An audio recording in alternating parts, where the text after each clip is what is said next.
Nighttime workers of Reddit, what's the freakiest stuff you've seen on the job? Train inspector here. Walking a train in the middle of the night. Pitch black. Come up to a freight car that had 4 hobos sitting in it. Just staring at me. Dudes never said a word. Just watched me. I eased by them and kept going. But couldn't get past the feeling of them behind me for a good while. Are supposed to report them being in the train car or just let it go because that's not part of your job description? The railroad I worked with didn't let guys inspect alone for this reason. Because they tend to be violent if you catch them. They always said to just let them be if you see them. Some guys carried handguns on them at work because bums have attacked and beat the shit out of workers. I can imagine it'd be creepy at night. I worked nights at a dog kennel. During the night we'd just walk the dogs around the parking lot so they could go to the bathroom. The parking lot was surrounded by a wooded area on most sides. There was a stray cat colony living in the woods behind the parking lot. Every time I'd walk a dog through the parking lot the cats would sprint away and hide in the woods. They did not like the dogs at all. They were terrified of them. One night I'm walking a dog and I see the cats. But this time fear sprinting out of the woods toward me. All the cats just kind of gather in the middle of the parking lot, completely ignoring the barking dog I had. It definitely freaked me out. What was out in the woods that scared the cats out so much that they came running towards me and a dog they were usually terrified of? It was probably just a few coyotes or something. But it felt really creepy wondering what was scaring the cats so badly just out of view in the woods. Where do you live? Cold bean a fisher or something? Those things are relentless, and I wouldn't be surprised if the cats would rather deal with the barking dogs. I used to work nights in a hospital setting. At one point, I was taking the city bus to work. There was a lady who got off the bus and left her baby.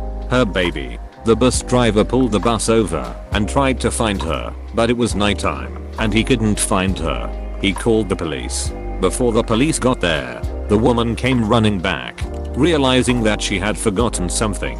My boss did not believe me when I told her why I was late. Sleep deprivation is a real shitty thing. Was standing topside watching the Navy at sea on a dark night when the sky suddenly turned bright. For about 3 seconds something was incoming so bright it lit all the weather decks up like daylight.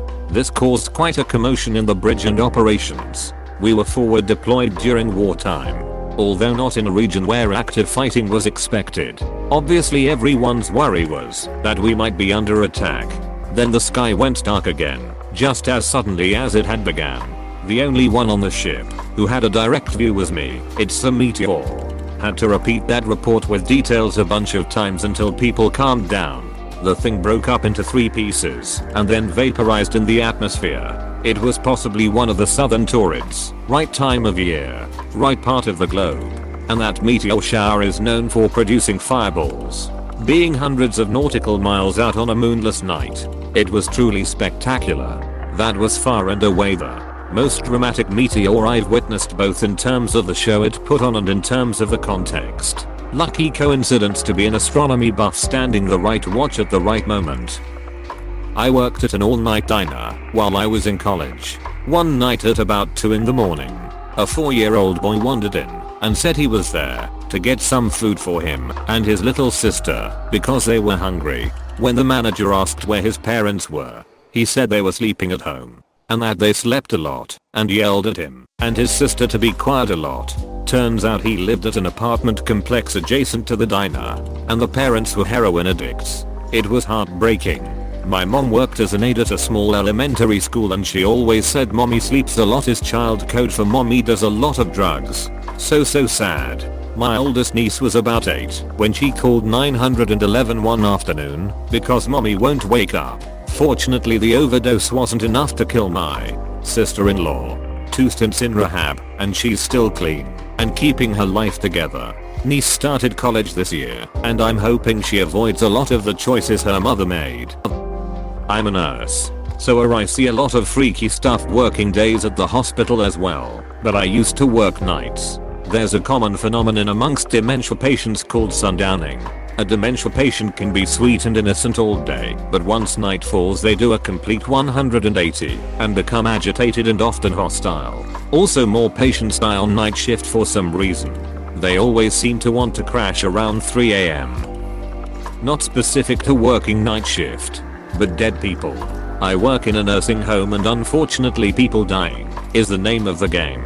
Sometimes you see people declining, so you know they're on their way out, and you do 15-minute checks on them and catch it fairly quickly. Other times people seem fine and they just go and you don't find them for an hour or so between doing rounds. I once spent a long time trying to convince a resident that the angel of death wasn't waiting for him. I sat with him for a while. We shared a hot cocoa. I checked and double checked his vitals, did all of his cares, held his hand, and talked to him about life until he felt better. He was smiling and calm again when I left his room. I finally left his room to wrap up charting and to check in with the nurse. He was gone. When I checked in about 30 minutes later, that one hit pretty hard. I'm a nurse and have specialized in geriatrics for over 20 years. Every nursing home I have worked in was haunted. So many staff members have scary ghost stories, but when I work night shift with them nothing ever happens. Pisses me off as I don't believe in anything supernatural, but desperately want to. The freakiest thing I have witnessed was about a year ago. We had a new admit on hospice who was coming in to die within the next week or so. The problem was the family couldn't accept it. They still had her as a full code on hospice. I didn't even think that was possible, but it is. My director assured me that the code status would be changed before death, but the family would never agree to it. The patient was a 92-year-old woman who weighed around 80 pounds and had not been alert in about a week. No food and only water from ice chips. She was tough. Made it longer than she should have, all things considered. The point is she was an absolute emaciated shell of her former self. I'm performing my rounds and walk in to find her daughter standing over her calling the patient's name out. I'm pretty sure just from a quick glance this woman has passed. I use the stethoscope and sure enough nothing. I call on the radio for my id to call hospice stat and get them out there and to call 911 since I'm running a code. I ask the daughter to step outside and explain I have to start CPR. She cries and leaves. Thank God she left, because that woman's body nearly broke in two with light compressions. I knew she wasn't coming back, so tried to be as easy as I could without putting myself in jeopardy for not performing CPR. I had to do it. I have performed CPR plenty of times, but never on someone so old and so inappropriate for CPR. The sounds mixed with her sunken eyes looking up at me is haunting. Mouth opening and closing with each compression. The hospice nurse came in sometime later and saw what was going on and said, "Oh Lord," and left the room. I knew what she was doing, talking the daughter into letting me stop. She came in a few minutes later and called me off. The daughter later said her mother could have been saved if she was in a better facility. Jesus couldn't have saved that poor woman. I don't blame the daughter. Losing or letting go a family is tough and people do crazy mental tricks to make themselves feel better. Not freaky, but I was sitting on a loading dock at 3 AM, very dark, smoking a cig. Saw a cat and I tried to get it to come over. It did. It wasn't a cat, it was a raccoon. Still fed it a cracker. Worked as a office cleaner before COVID. 11 to 7 AM as a one-man team. One stormy ass night, I was on the phone while working when my connection started to fade in and out. All of a sudden there is just a deafeningly loud shriek coming out my phone and the power goes out. Even the emergency lights. I remember looking out the window of the 10th and seeing the whole industrial park black. Nights make everything creepy. I was working overnight at a hotel and a guy came in with a hookah. Super confidently pours out a little pile of coke on the counter and tells me it's his payment for a room. He was more surprised than anyone should have been when it didn't work. I grew up on a farm.